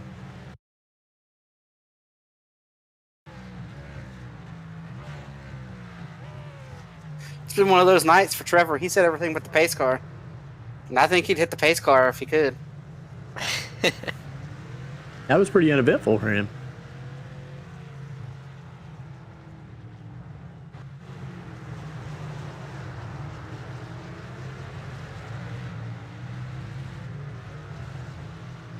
About our only close battle now on track. Yeah, and these guys have been driving him a little bit sideways. You got Barbieri, you got Josh Robin, and you got Jesse Rasmus. Oh, Josh Robin in late on the brakes, sliding that left front tire.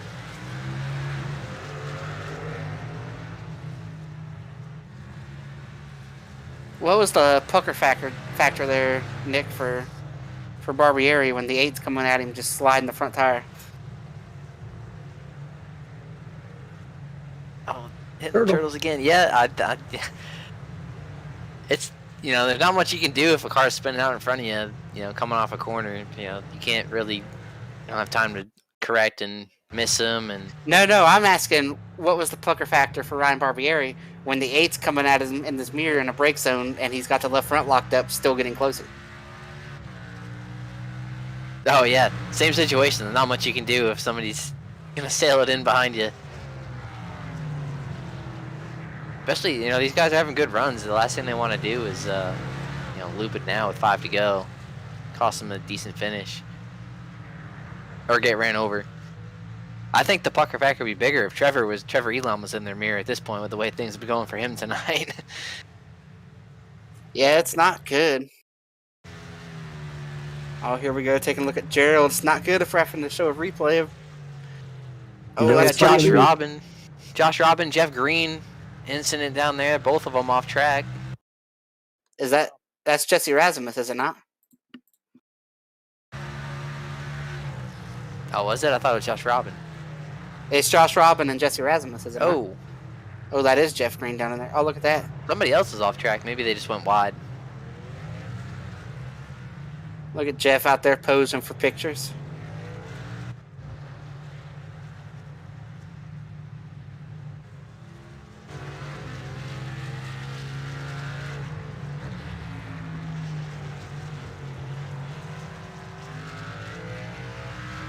So, Dave, you got access to all the incidents, right?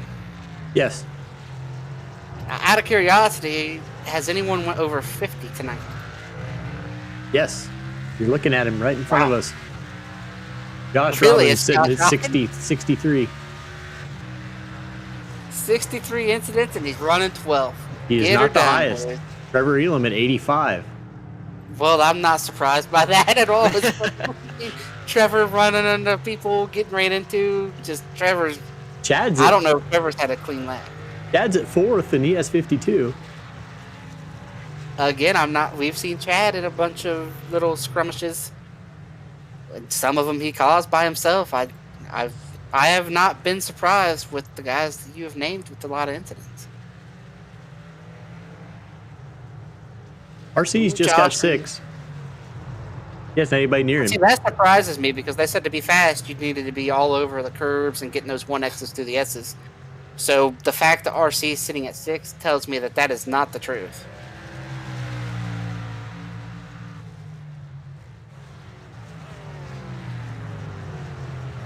I don't know. I think they extended the track limits a little bit in a recent update. I think they're a little more forgiving now than they were a couple months ago. I think everybody's gotten afraid of each other. Now they're all spread out at least a couple seconds, except for these two. You know who's not afraid? Trevor. Trevor Elam.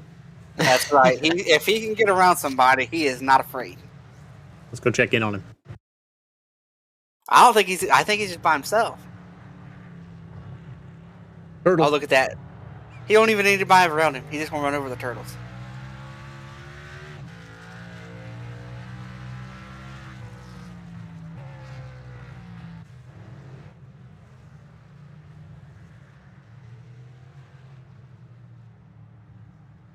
I think every car that ran this race tonight's got a piece of Trevor on their car now at this point.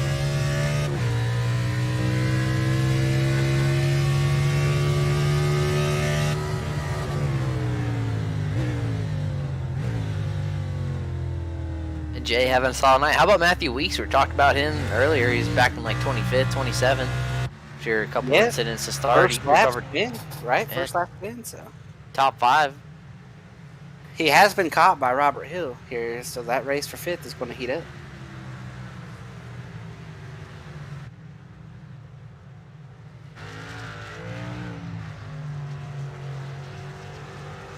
I am actually going to bring up a little bit of points here. I want to see if anybody in the points has had issues tonight.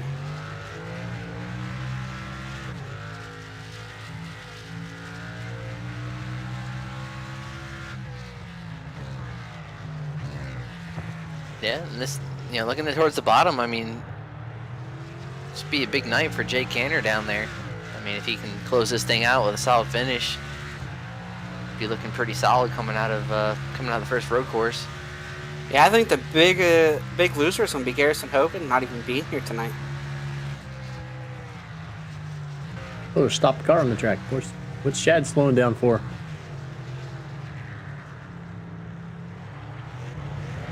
Weird. He might have cut the track somewhere over there. You have to give that time back. That cost him 2 spots right there.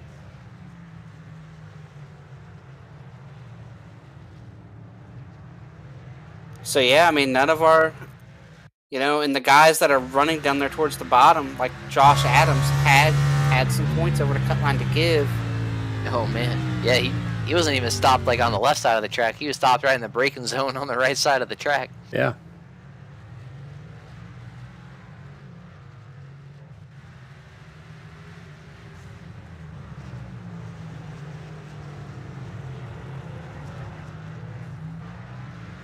Oh, Weeks pulling over to give it up there. Oh boy, back to Trevor. Turtle. Oh, he missed it.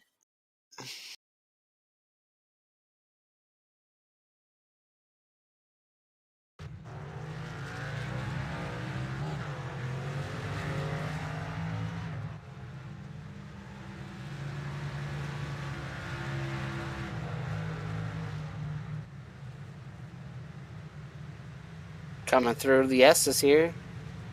Robert Hill made the pass on Weeks, and there's Chad right behind him.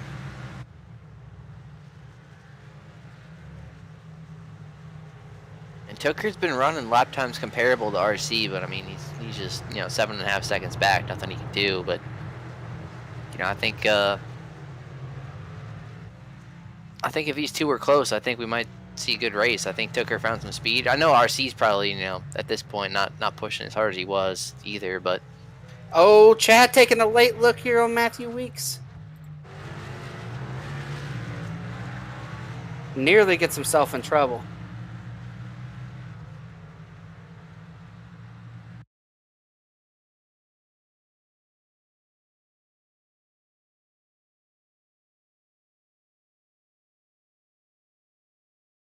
And Chad was saying, just came over comms and said his pedals unplugged earlier. Maybe that's why he was going slow, lost a couple spots.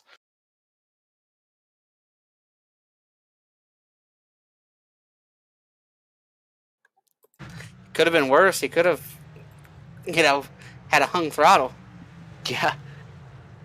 I say pedals disconnecting or getting unplugged is a little better than your wheel coming unplugged.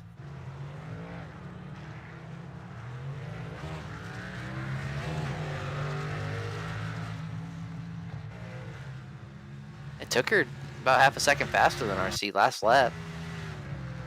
Yeah, but just 2 to go. I think RC is just being that careful.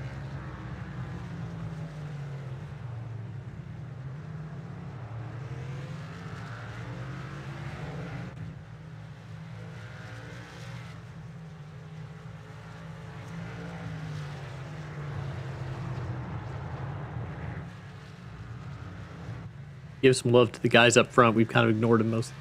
Oh, Dustin Dewar spun around over here. I think the 42 is involved in that incident as well. Yeah, 32 caught that turtle. Whacked the turtle. And that's two guys that are a lap down.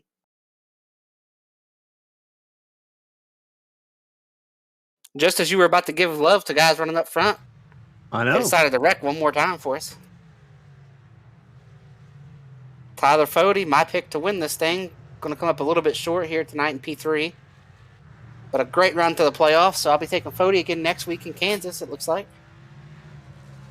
And David Tooker running right there in second.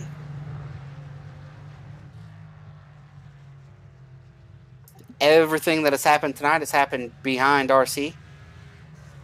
Just like most road courses, other than that one cup race at Watkins Glen, you wouldn't have to know anything about that, would you, Nick? No, I wasn't even there. Race never happened. Okay, come and take the white flag. But yeah, you know, a couple guys up there. We talked about them a little earlier, having great runs. I mean, Robert Hill, Jay Canner up there. I think my pick, Zach Evans, back there in 14th. We call this a win on a road course. Yeah, solid night. Trevor's riding along in 17th. He's got Josh Adams all over the back of him, though. He cracked the 100 mark. He's at 105 offs. 105 incidents for the 29 car. How many a lap is that? 33 laps? That's what, like 3 or 4 incidents a lap? That's Yeah, way too many, I'll tell you that. I'll say the counter just keeps going up. 106.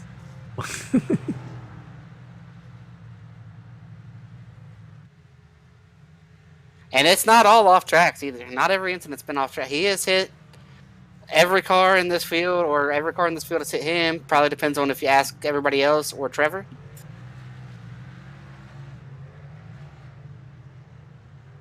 But this is probably a big spot to get here in the last lap if Josh can get it.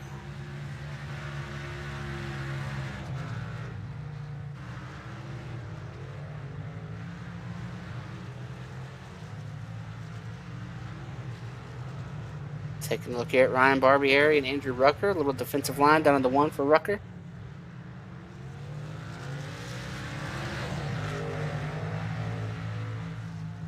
RC is coming through the last couple corners here, the last section. Going for win number 3 on the season. About to rack up another win. He's going to make a left here and another left, and he's going to pick up another checker flag. And punch his ticket to the next round.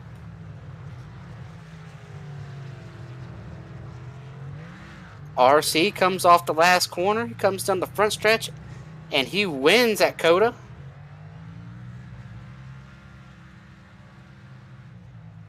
Here comes Tooker to get second. Bodie doing some drifting.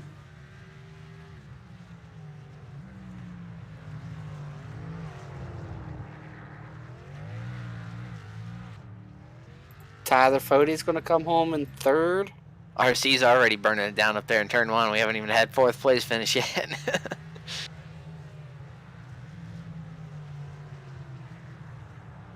We actually had a change for 4th. Matthew Weeks has gotten around Robert Hill in this last lap at some point.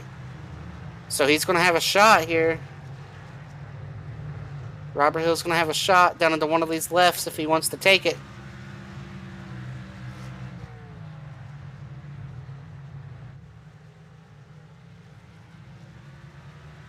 Not close enough, I don't think. Oh, he's off in the grass. Weeks comes home 4th. Robert Hill is going to come home 5th. Chad Frankenfield right behind him in 6th.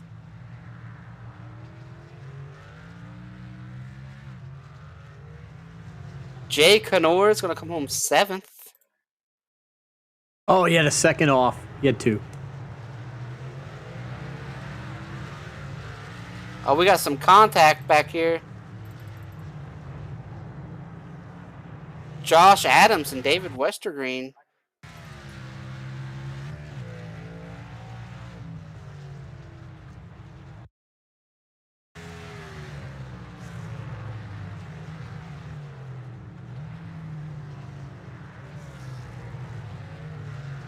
Josh just looped it.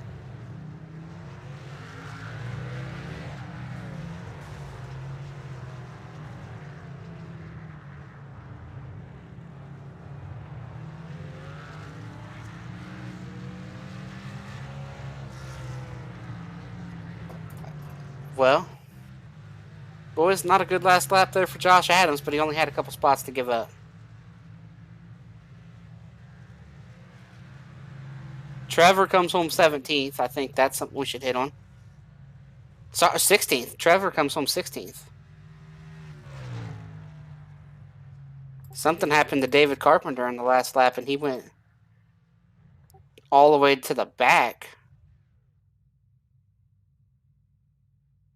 Not quite sure what happened there, but he got some kind of black flag there at the end. Yeah, say nothing's tagged in there for any off. He might have had a time penalty at the end and didn't serve it. That's very likely what happened there to David Carpenter. But we got RC, Tooker, Fody, Weeks, Robert Hill Jr., the top 5, Chad Frankenfield, Jay Knorr, Gerald Campbell, Vincent Isabella, Andrew Rucker, the top 10. Barbieri comes home 11th. Robin Razimus, Zach Evans, Jeff Green brings it home 15th. Trevor Elam, David Westergreen, Josh Adams, and David Carpenter round out the top 19, and those are the 19 we had on the lead lap.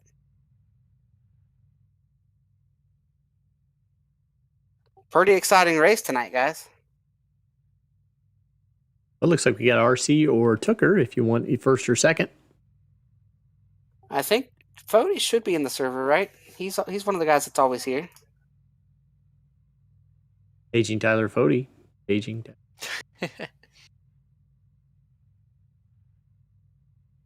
There he is. I got him up into the waiting room here. All right, we're joined by our third place finisher, Tyler Fody. Tyler, take us through your night and tell us what you needed there to maybe have a shot at RC or Tooker. Oh, I don't know. Bigger tires, more power, probably. No, that was a long one.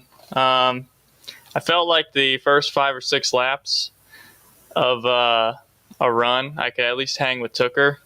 I don't know if he was sandbagging me the first run or not, but made one pass, I think, on him. But other than that, I didn't help myself by getting in the pile up at the top of the hill. But I think overall, regardless of any of that happening, we were going to be third. So just happy to make sure that happened. Yeah, I'm sure you're excited. This is probably the toughest round, in my opinion, that I've probably seen in my time in Elite. You know, we got here in Kansas and then Dega, so I think you're gonna be more than happy to come home with a third place in the first round. But how are you gonna approach the next 2 races here? I mean, you're sitting pretty good in the points now, I think, especially after tonight. But yeah, well, we're gonna try and win both of them. That would be ideal. I love Kansas, and so we should be good there. And then Dega will be riding up front, and hopefully dodge all the wrecks and maybe steal that one too. Well, so you're shooting out to win these races. Let's play devil's advocate here. What if you go to Kansas next week, you get caught up in something, and you have to go points race at Dega? Do you still try to run up front, or do you try to miss the wreck? Does that change your strategy at all? What happens in Kansas? If I wrecked at Kansas, I probably still would be trying to lead every lap at Dega. I always go into the super speedways with trying to be in front of the wrecks. Granted, they can wreck with the leaders there, but in the times that I've ran, it always seems to work out better being in front of it. Alrighty, Tyler, before we let you go, any shout outs you want to give? Any sponsors you want to thank? Yeah, Days Gone By and Blue Egg Marketing. I'm also got to thank the teammates at Lake Norman there. Vincent was able to get a top 10, so that's really awesome for his playoffs here. I think 9th there at the end. And then Westergreen was able to hang on the lead lap and get 17th, so really happy with that. We all had pretty solid nights. So just hoping to keep the momentum rolling here, get some solid finishes, and get after it next week. All right, Tyler, we look forward to you trying to come back and talk to us next week with the top 3. We'll see you when we get to Kansas. Yep, thank you.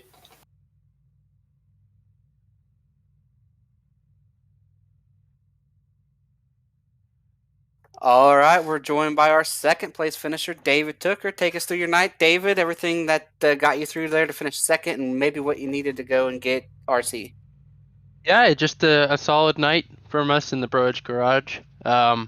Ran second all race long. It safe to say it was pretty boring back there, but I had a lot of fun. Love coming here. Definitely a toss up of a road course, that's for sure. So vastly different compared to Watkins Glen or Mid Ohio or Road America. This road course is unique to its own. There's nothing quite like it. It's just such a long lap. It's so much patience behind the wheel, so much throttle control. It's more mental than it is physical coming to this place. But like you said, just a solid night, getting second. We maintained with RC what seemed like through the entire race. I think my biggest mistake was just not pitting the same lap he did. I went an extra lap trying to lead an extra lap, and then came in after him, which we maintained with him throughout the entire run and closed in a little bit in the later half, but just didn't have enough time.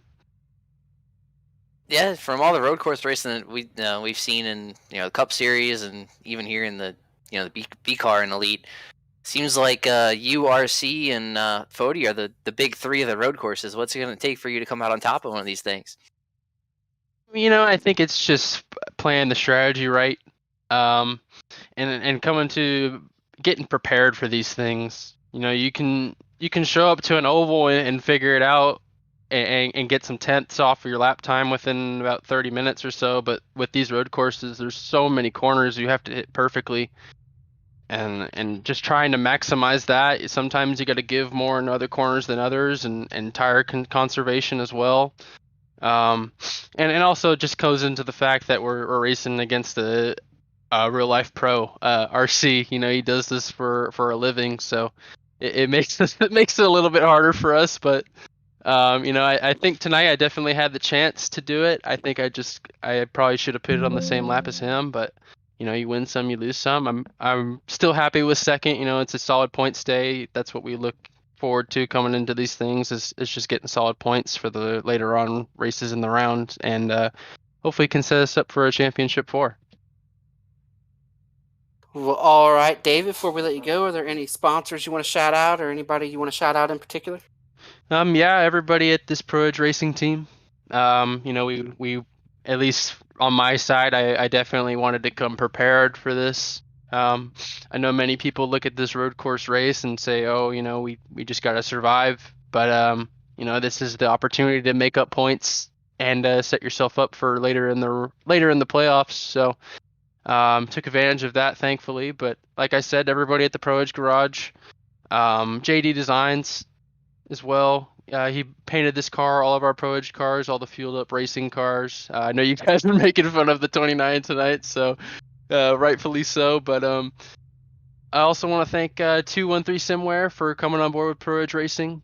If you are looking for an Elite Racing t-shirt or a Pro Edge Racing t-shirt, feel free to go hit up 213simware.com, get yourself some merch. But I think that's everybody. And also you guys up in the booth for us. I know you and Nick would much rather be in the race car, but I appreciate you guys stepping in the commentary booth. You guys do a great job, and I always love watching these races back. So thank you guys for doing what you do up here. Hey, 2 quick things to hit on before we let you get out of here. One, nobody was making fun of that 29. That 29 car was the show tonight. Over 100 incidents, hitting like when we needed some filler, we went to him and he was giving us something. That's good. I'm glad. And as far as being in the race car, Nick's still in the race car a couple times a week. I'm going to be returning to the race car for the B season, so we'll be out there driving and whatnot. We really enjoy this, and I don't think I'm stepping out on too thin of a limb here. Tonight's road race at COTA is probably the best one that we have gotten a chance to commentate in Elite. It was action-packed from start to finish. It was a great race. You guys gave us a great show tonight. Awesome. I'm glad we could put that on for you guys. But we look forward to seeing you in Kansas next week, David. Come back and talk to us for the top three. The playoffs starting up, everything's very important. Obviously, heading into Dega in a couple weeks, so get through Kansas, and that way you don't have to go points racing at Talladega. Alrighty, I appreciate that, buddy. See you guys later.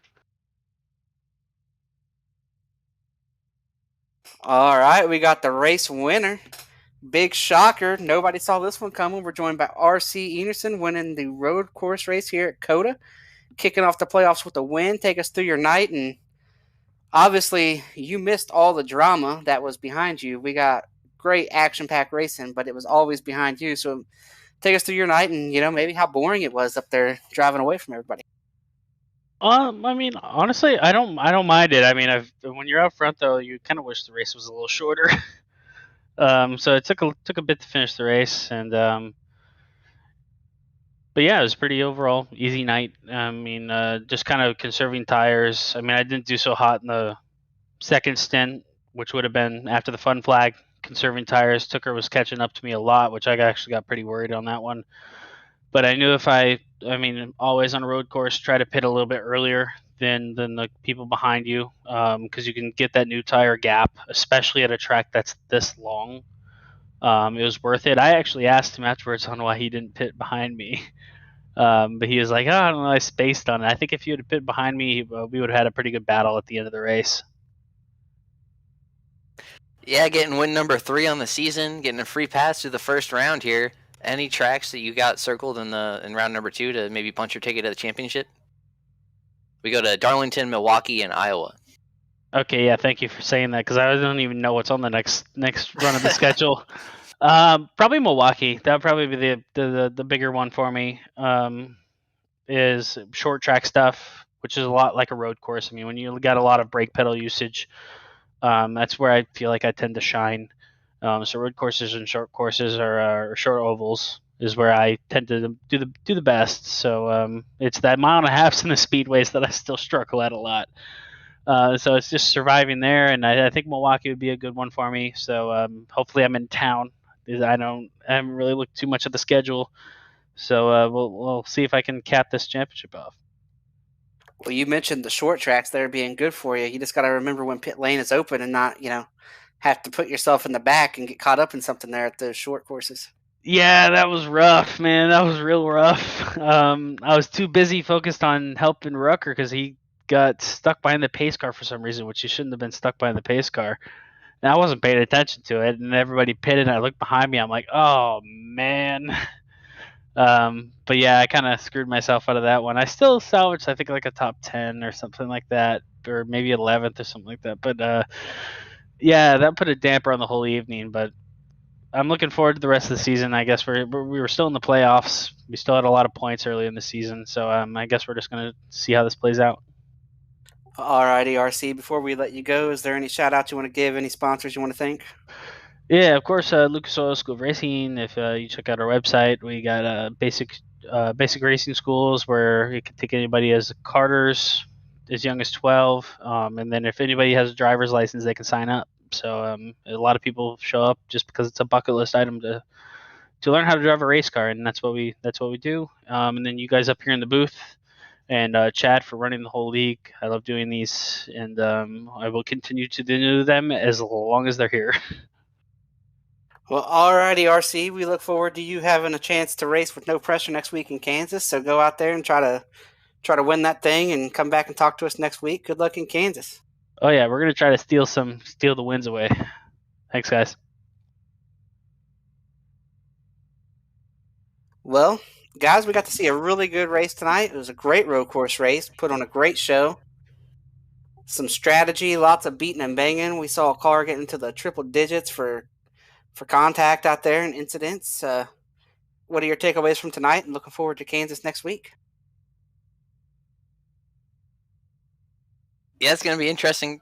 Saw a couple guys, put themselves in a little bit of a hole tonight, like Josh Adams and Ferry Welts finished in the back. But yeah, they're going to have to dig themselves out of the hole next week in Kansas, or maybe go points racing at Dega. So it's going to be a pretty interesting first round here. I think they got a good schedule lined up.